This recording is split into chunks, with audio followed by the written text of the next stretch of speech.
Welcome to a new blog. আশা করি আপনারা যে যেখান থেকেই আমার ব্লগ দেখছেন সুস্থ আছেন, ভালো আছেন। এই ভিডিওটা নববর্ষের দিন ঠিক বিকেলবেলায় করা, তবে আপনাদের সাথে শেয়ার করে করা হয়নি বিভিন্ন কারণে। আনন্দ ভাগ করে নিলে বাড়ে, তাই আমি চেষ্টা করি আমি কোথাও গেলে সেই ছোট ছোট আনন্দগুলো, ব্লগ ছোট হোক কিন্তু আনন্দগুলো আপনাদের সাথে যাতে শেয়ার করা যায় সেই জন্য ছোট হলেও ভিডিওগুলো করে রাখা আর কি। আর ওই স্মৃতিটাও আর কি থেকে যায়, পরে দেখলে ভালো লাগে। মিত্র ক্যাফেতে কিন্তু হুট করেই প্ল্যান হয়েছিল। প্ল্যানটা ছিল মাখনের জন্য কিছু জামাকাপড় কেনাকাটা। তো জামাকাপড় কিনেই কি আর ওই শুভ নববর্ষের দিন মনটা মানে? চলে গেলাম মিত্র ক্যাফেতে। সে ফাঁকে ম্যানেজারকে একটু জিজ্ঞেস করে নেওয়া হলো যে ভেতরে ভিডিও অ্যালাউ কিনা। তো উনি বললেন হ্যাঁ, করা যাবে। আসলে নতুন শুরু করেছি ব্লগ, অনেক কিছু সম্পর্কেই আমার ধারণা এখনও স্পষ্ট নয়। সেই কারণে আমার মনে হয় প্রথমেই পারমিশনটা নিয়ে নিলে পরবর্তীতে কোনো ঝামেলা তৈরি হয় না।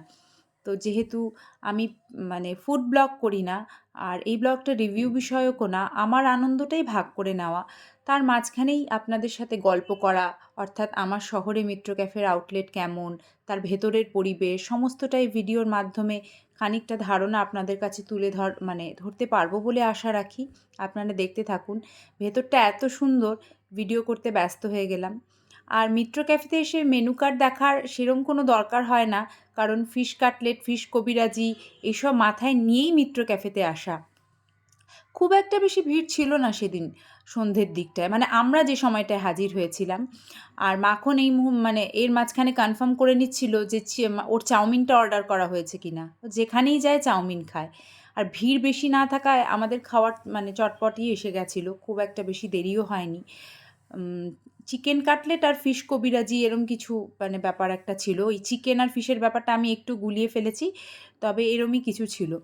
আর আমি ভাজাভুজি খুব একটা ভালোবাসি না, কিন্তু বিষয়টা যখন মিত্র ক্যাফের কাটলেট কবিরাজি, তখন ব্যাপারটা একটু আলাদা আর কি।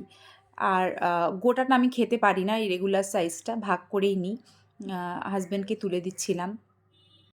এসো হে বৈশাখ এসো এসো, এসো হে বৈশাখ এসো এসো, তাপস নিঃশ্বাস বায়ে মুমুর সরে দাও উড়ায়ে, বৎসরের আবর্জনা দূর হয়ে যাক যাক যাক, এসো এসো। ভুল ত্রুটি মার্জনা করবেন, ইচ্ছে হলো গেয়ে দিলাম। সামার আমার দারুণ পছন্দের, স্কিন ঝকঝকে থাকে, মন ভালো থাকে। গরম কিন্তু ধীরে ধীরে বাড়ছে, সকলে নিজেদের শরীরের খেয়াল রাখবেন। যারা অলরেডি জুড়ে আছেন আমার সাথে তাদের অসংখ্য ধন্যবাদ। আর আজ যারা নতুন ব্লগটি দেখছেন তাদের অনুরোধ রইল, লাইক সাবস্ক্রাইব করে কমেন্ট করে আমায় উৎসাহ দেবেন এগিয়ে নিয়ে যেতে, সেটা অনেক অনেক সাহায্য করে। হুটহাট প্ল্যান করে চলে আসার আনন্দগুলো কিন্তু অনেক বেশি। যেমন মিত্র ক্যাফেতে আসবো, এটা কিন্তু প্ল্যানে ছিলই না, ছিল জামা কাপড় কেনা। ও আচ্ছা, আমি কিন্তু মাখনের সাথে সাথে নিজের জন্য কিছু সামার কালেকশান নিয়েছি, ওই সামার কুর্তি, পরে অন্য একটা ব্লগে আপনাদের সাথে শেয়ার করব। আর আমাদের শহরে মিত্র ক্যাফের দুটো আউটলেট আছে, তার মধ্যে কসমস মলেরটা আমার বেশি পছন্দের। সব মিলিয়ে আজকের দিনটা দারুণ কেটেছে। আপনারা জুড়ে থাকবেন সিংহরাজ ডোরবেলের সাথে, ভালো থাকবেন, আনন্দে বাঁচবেন। টাটা।